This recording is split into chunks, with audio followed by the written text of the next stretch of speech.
Hi guys, welcome to Code World, and in today's video we are going to discuss a problem called add digits.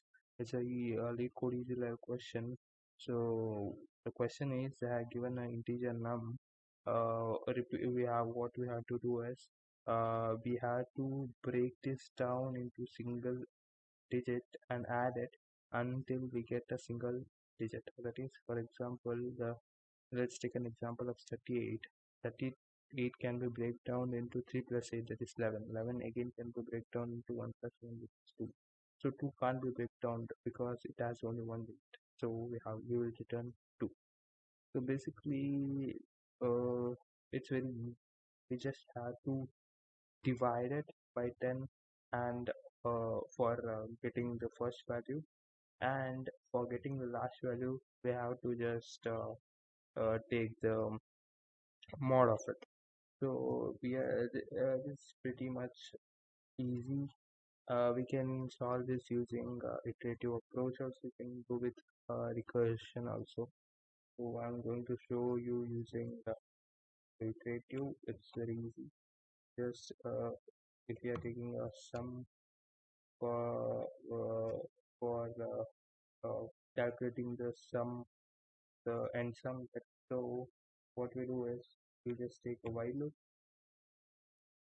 saying, let's take this as n while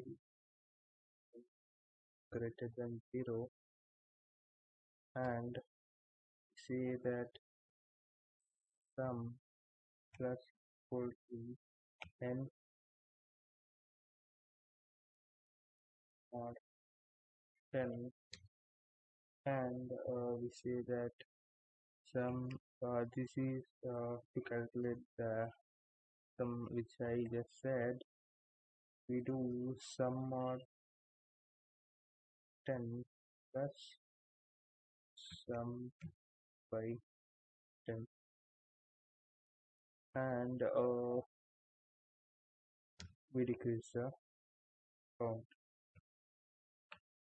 by dividing it by 10, because for every element we want to get the first element, right? So we are dividing it consequently. Unless this is greater than 0, this will be dividing it. Once it's less than 0, that is, once the reminder, sorry, once the quotient is 0, what we do is we just return the sum, because we have got the sum. So if you run this, it does work. So basically what we are doing is, first, as I said, it's just a matter of dividing it. I mean, if you divide the value by 10, you get the first digit, right? You divide it by if you take a mod, you get the end element. The same thing we are doing it. We are just taking a mod and finding sum, and we are also taking its the first value and the last value, and at end we are reducing the n value so that we can go with the next set of values, that is 11, right? So then at end we are just returning the sum. So let's submit this. It has worked. Yeah. I hope you like the content. Do like the video. Thanks for watching. Bye.